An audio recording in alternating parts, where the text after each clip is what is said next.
So again, XLights throws a lot of information at you at the beginning, so it can be pretty baffling at first. Don't let it overwhelm you. We can do some things to simplify this screen, this sequencer screen, our animation screen.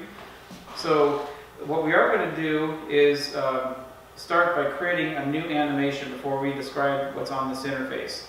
So to create a brand new animation, you go to the File menu at the top and hit New Sequence.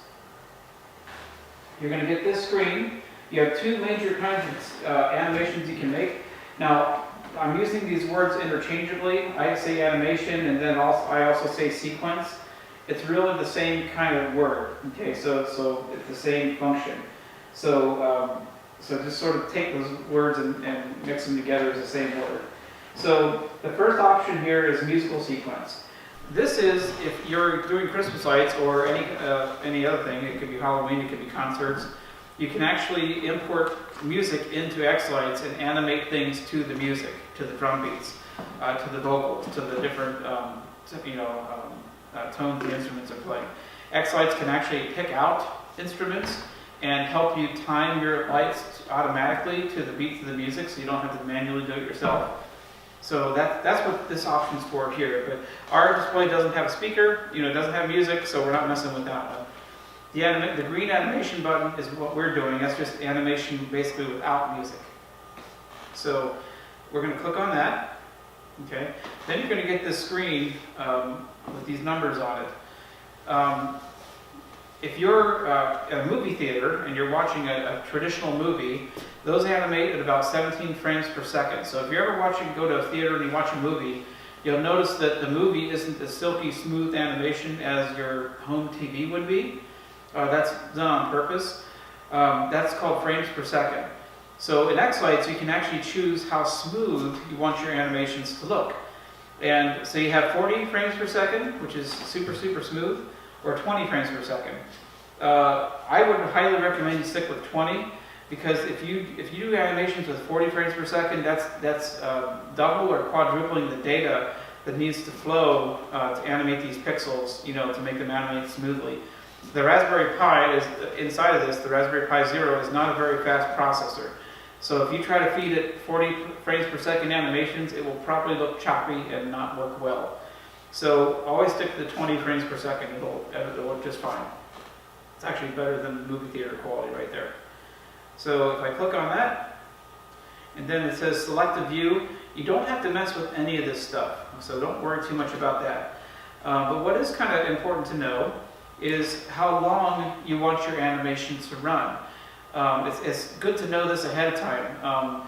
So if you're making animation and you think, oh, I'm roughly going to make something that's 10 minutes long, it's good to define that on the screen at the beginning. If you put in the wrong time here and you decide that you need your animation to be longer, you can tweak it after the fact, but it's not a bad idea to put this in while we're at the screen. So if you click on the Info Media tab at the top, you have this one field here called Sequence Duration.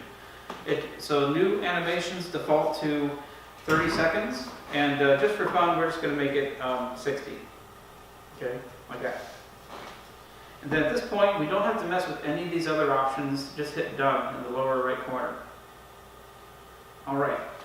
So what do we do with all this information on the screen? All right. You notice in the lower left part of your screen, you have a picture of your LCD display, your P5 panel. So that's good. So we can actually preview our animations we're making virtually, as we're designing them right on this virtual screen. You have another window up here called Model Preview. For the purpose of this training session, if you have a house with all sorts of different lights, the house preview at the bottom will show you your entire yard. And the model preview right above it will show you just one model at a time to help you with designing your animations. For this class, we don't need to worry about the entire yard versus one model. So I'm just going to close that window on model preview. I don't think that's going to hurt anything. So now we have just house preview. And we can actually take these and resize them and make them a little bit easier to see. And then you have another section right here called color. So this is how you pick the colors for your different animations. So that's cool. We're going to keep that one. The effect settings we're going to talk about in a bit. We're going to keep it. This one section right here called layer blending, that's an advanced topic that we're not going to get into, so I'm just going to close this little window so we don't have to see it. And I think I'm going to keep the layer settings window. I think that's a good one. So now one thing about these animations, or the animation sequencer screen, is there's a lot of information here that's it's sort of hard to get to your work area. This area right here is called your timeline, and this is where you're going to do most of your work. This is where you define what kind of animations you have and what time you want them to appear during the sequence you're making. So you'll notice that this area doesn't take a whole lot of room on your screen, so it's it's kind of cramped. So what you can do is, first off, if you have a computer with 2 monitors, that helps a lot because you can actually move these windows around and have it set so that you can have a lot of these other boxes here on another monitor so you can focus on your timeline. But since we're only working with the laptop screen right now, let's optimize our space a little bit. So if I take my model, here's the house preview window right here. Okay. If I point to the title bar where it says house preview, I can actually hold down the button and drag it around and move it somewhere else. Okay. Now this is going to be kind of confusing how this works. You just can't, I'm moving it right now, but I can't simply just drop it where I want to see it because it might readjust itself in a way that I didn't like. So if I'm moving this around, you'll notice these little ghost boxes appear behind it. These little blue areas. They're real hard to see on the video. But if I drop my mouse while there's a ghost box behind it, it'll sort of fit into a space that I didn't really want. So you see how it sort of squoze into this area if I dropped it up in this area, to this wide thing?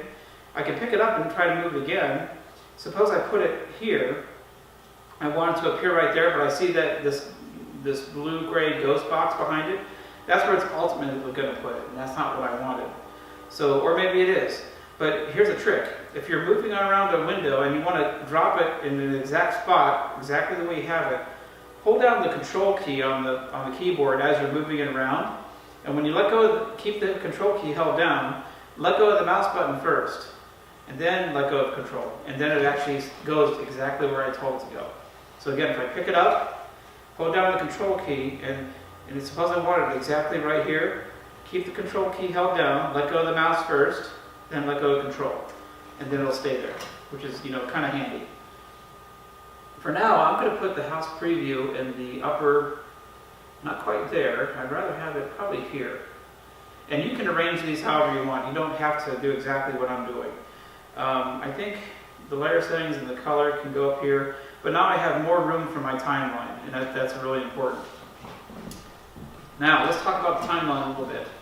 You're going to see a line here called Colossus Micro. That's my LED panel right there.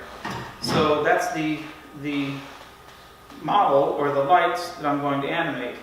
And then over in the black area, you have this time. You have 0 seconds, 20 seconds, 40 seconds, 1 minute. So this is so as you make your animations, they play, like you're playing a tape or something like that, actually like a video. I could probably click the zoom menu and zoom in, and I get a little bit closer to my timeline. I think, there it is.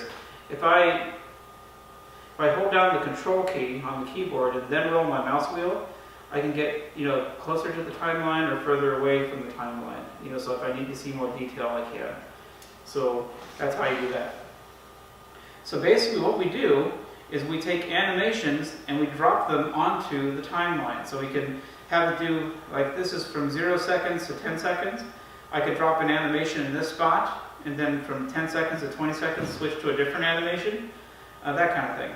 So how do we actually create animations for this thing?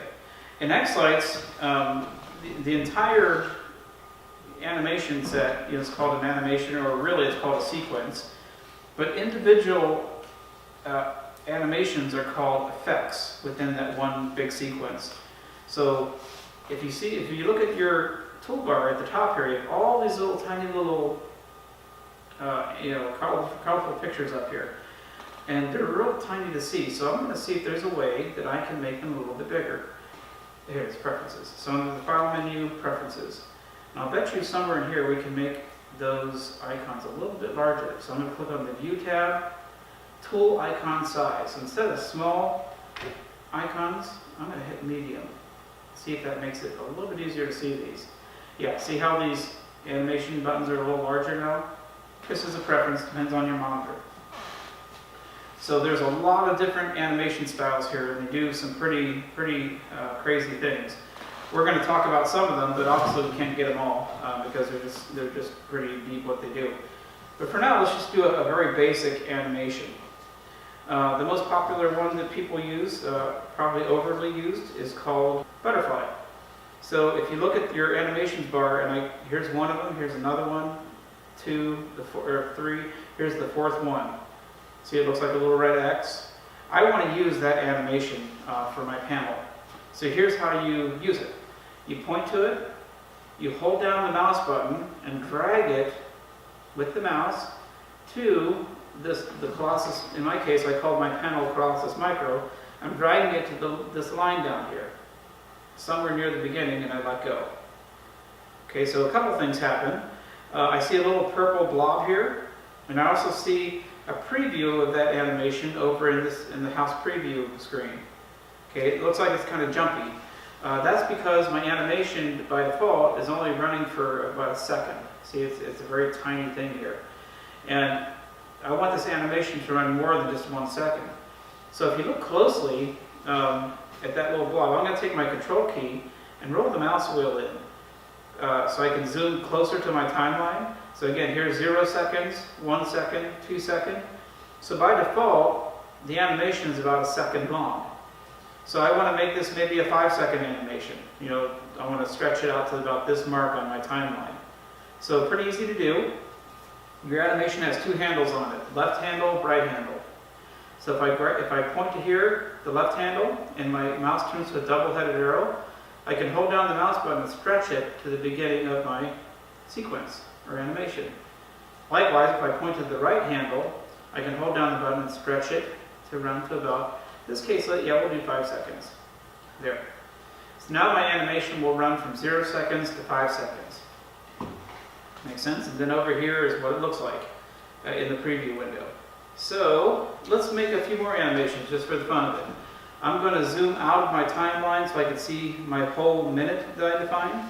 So if I hold down the control key and roll the mouse wheel a little bit, now I'm looking at 25 seconds on my timeline. And I can always scroll left and right to see the whole minute. Okay? And before we get too far, I'm going to back up 1 step. Remember when we moved all of these little dialog boxes around to make it easier to see everything? You have to tell XLights, if you want to keep it that way, you can make it remember that view for later sessions. And I think what you do is go to the View menu at the top. And I think if you go to Perspectives, Save Current, I'm pretty sure that's what you do. That'll make it remember your layout here, so you can come back to it later. Okay, so that was just a little refresher there. So, animations. Let's talk about a few more just for the fun of it. The first animation, I'm going to call these effects. The first effect is called Off. That simply turns all of your lights off. Pretty boring, okay? The next one, called On, makes your light turn on a certain color. They all turn on at once. So that might be kind of interesting, but I don't really, let's just try it. I'm going to point to it, hold down the mouse button. I'm going to drag it down to see how I have that blue box? I'm going to just put it right up against the other animation and let go of the mouse. So this animation happens to be, or effect happens to be white. I'm going to point to the right side of it, drag it out another 5 seconds. Now, each effect that you drop down there, you can change how each effect looks. You're not stuck with its default settings. So by default, when I dropped this on, this effect is called On, when I drag it onto my timeline, it defaulted to white. I can change that to a different color. So if I look at my color box up here, notice how the white has a check mark in it. There's also a check mark under red. Some effects that you choose up here, you can work with multiple colors. The On effect that we're using right now only works with one color, so the red checkbox is ignored. So to XLights, whichever one you check, the first one is what actually gets chosen. So if I take off these check marks, right, and suppose I want a green, effect instead, I put a check mark under green. So that's the active color for that animation. If I check mark the blue right next to it, notice it did not turn blue because there's still a check mark in the green box right here. So I got to turn that off to make the blue come through. So I just turned that into a blue effect. So the first thing it does, it's going to have this butterfly effect, from 0 to 5 seconds. And then the panel is going to turn from that to blue. And you can actually preview this animation, this sequence, by hitting the play button up here in your toolbar. So if I click on that, you'll notice that your virtual panel on the left shows the butterfly effect, and then it switches right over to blue. And then it'll keep playing past the 10 seconds with nothing because we haven't found anything yet. So I'm going to hit the stop button up here in the toolbar, and we're just going to carry on. Let's make a few more effects just to have something we can show on our LCD panel just to make it look good. Let's just try a few more of these. Bars. Okay, if I click on it and drag it down to my timeline, and nothing seems to be happening, it just looks blue like before. First off, I'm going to stretch it out so it takes 5 seconds. This is an effect that takes multiple colors. So right now only the blue color is chosen, so I can actually turn on maybe 3 different colors. Okay, there's white, green, and blue. So by default, if you pick multiple colors, the bars effect will take those colors and do something with them. Now, just like all your effects, you can pick different colors. Most of the effects you can pick different colors up here. You can all the effects have their own properties. So if you look right below your preview, you have this box here called Effect Settings. So you can actually tweak what that effect does. So, and each effect that you can pick from will have different settings down here to tweak it, to fine tune what you need. So right now, and also if I want to see these different animations I've done, see if I click on the middle one, see I'm seeing a preview for that one in the settings below for that particular effect. If I click on my butterfly in my timeline, I'm looking at the preview and then the different settings I can make with that. These settings are not easy to figure out, so it's best just to click on one of your effects and then tweak your different settings down here until you get sort of the look you like. Okay, sometimes it's just sort of hit or miss until you stumble across what you want it to look like. So let's go back to our bars effect, like that. And suppose I don't want horizontal moving bars. I think that, under my properties here, instead of direction up, I can go direction maybe left. And now the bars are going that direction. What if I want the bars to go faster?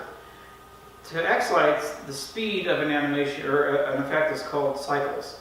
So if I raise this little bar, slide the bar over just a little bit, I'm getting a faster speed.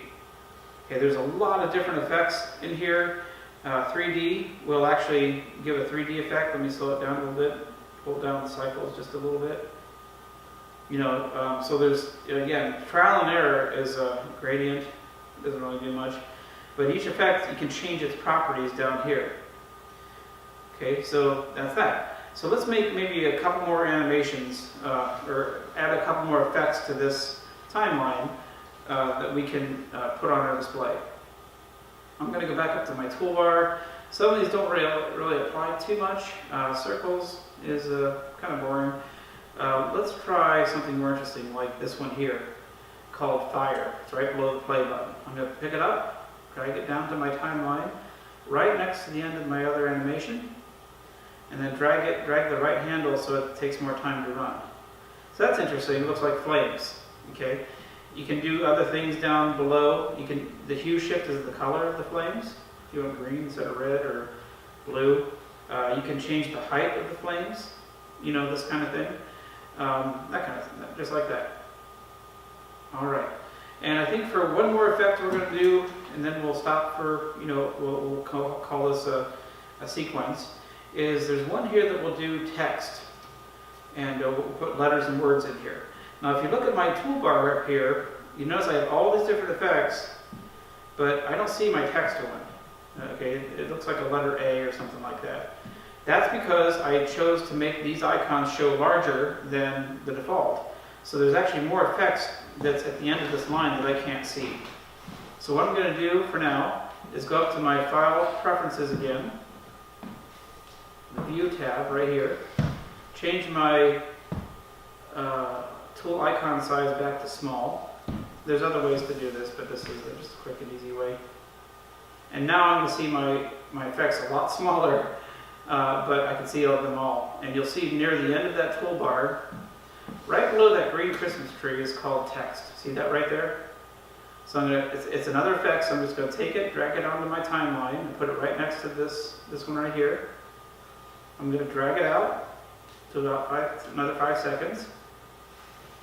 And you notice nothing happens on your house preview. There's no words here. That's because we haven't told what to say yet. So I can click on down below. These are the properties for that text effect. So I can actually type in something in that text field. So I can say something like SCHANTZ, makerspace. Okay, and you'll notice in your preview, you're starting to see that those words appear. And they're kind of small, and each letter is a different color. I've got a green letter A, or white A, a green N, a blue letter A here. That's because it's taking the colors that you've chosen up here to define what shows in the text here. So if I just want this to be red lettering only, I can take off these other colors and just turn on red. See, it's hard to see, sort of. So let's make it white, maybe. So I'm going to click white, take off the red. And there it is. How do I make the words larger? Well, if I look at my properties down here, I can scroll down and see more. There's my font. And you can use any font that's installed on your computer to choose what font you want this to show. So I'm going to pick a font that's got some pretty bold lettering and pick a larger size to boot. Maybe like 36. So when I hit OK, now the letters are nice and big. See? So that's under font. Again, in the XL font thing, this has to say use OS fonts in order to make the font you picked work. If the XL font is on something else, it overrides the one you defined up above on the font line. So you always got to put the XL font line on use OS fonts. Okay. The movement, I think I can pick left. There it is. Now it's moving, right? And the speed affects how fast it moves. Like that. That's not too bad. And again, there's lots of other settings you can play with for the text effects, but I'm not going to go too far with it. What I am going to do is, here's my timeline. The text effect is running from 20 seconds to 25 seconds. I'm going to make it run a little bit longer, maybe to 40, so we can just see what's doing. Okay, so here's our timeline. We created a butterfly effect, an on effect, a bars effect, flames, and text. So that's going to be our animation for what we're going to put on the display for our first time around. So how do we get this animation onto our display? Okay. Now again, I'm using the word animation. XLights also calls these things sequences, and that's another word that we have to remember. They're kind of interchangeable. So there's two different kinds of files in XLights when you create your animations. You have two different words. One is a version of the file that you can save. That suppose you're going to work on your animation today and you wanted to call it quits for the day and work on it tomorrow. Okay, that's one kind of file. And I think in XLights, that file is called a .xsq file. All right. So this is a file that, if you save it, that means you can open that file tomorrow and continue working on your animations and make them better. Now, so that's an editable file. So if you liken that to the regular Windows world, that's like saving a Word document. So you can open up that Word document tomorrow and make changes to it. Now, the Falcon Player software that we installed onto this panel cannot read those kind of files. So what we have to do is create what's called a sequence file. So that's another kind of file. So that extension for that file is called .fseq. So Frank, Sam, Apple, Queen. So what that is like in the Windows world, that's like a PDF file. So suppose you type in a letter on your computer, and you type it in Word and you save it as a Word file, and then you want to work on it tomorrow. You open up Microsoft Word, and then you open up your Word document and keep making changes. If you want someone else to have your Word document so they can read it and print it out, that person may not necessarily have Word installed on their computers. So you might take your letter and save it as a PDF file, which anyone can open and then view and print if they want to, without even have Microsoft Word installed. The only problem with PDF files is typically you can't make changes to them. You can only view them and print them. So we're doing this. So we're doing something similar with this. So whenever we save in XLights the sequence, this animation, if we're saving the .xsq file, that's a file that we can use later to make changes to it. But we have to save it a different way for the panel to play it back. So this is almost like you're creating a video recording of your animation, a canned recording, so that you can put it on it. Suppose you're taking your animation with a video camera, and you're capturing what you see on the screen, with the lights are moving around. You're taking that canned recording and sticking it onto this panel. That's a different kind of file, and that's called a .fseq file. So just keep in mind in XLights you have two different files when you're making your animations. Your editable file, and then the canned file that you actually send to your LCD panel. Thankfully, XLights creates both files automatically. You don't have to worry about manually creating both files yourself. So let's just go ahead and save this file, and I'll explain it in a second. So here's our animation. I'm going to save this now. So if I click on the File menu and click on Save Sequence right there, it's going to say, what do you want to call your sequence, or what do you want to call your animation? And you can call it anything. So I'm just going to call this my first sequence, like that. Okay? You don't have to give it an extension, just give it a simple name, preferably with no spaces, and then you hit save. And you notice before you even hit save, it's going to save your animation in the Documents folder, and there's that show folder that we created, called My Shower, or whatever you call it. So again, it's going to keep all of your animations and everything in one folder. So I'm going to hit save, and then after a second or two, nothing seemed to have happened much, but it actually saved it. So suppose I minimize XLights and go back to my computer. In my case, I put my show folder inside of my Documents folder. So if I open up, in my case, this PC, go to my Documents folder, there's my show folder right there. Okay, remember at the beginning of XLights we had to define a show folder? So if I go inside of that, we're going to see a whole bunch of different files here that XLights needs for it to operate properly. Those are all of your settings we've been making so far, to our layout, to our controllers, all that kind of stuff. But you'll notice, right in the middle, there's the sequence that I saved, my first sequence. There's two files here. Okay, the bottom one, the .xsq file, that's the file I use if I want to make changes to this animation later on, and improvements to it within XLights. The one above it, the .fseq file, that's the canned recording of this animation that your panel can understand, that your Falcon player can read and then play back onto your lights. So the .fseq file is the one that we need to send into our panel for it to play back the animation. So that's the critical one.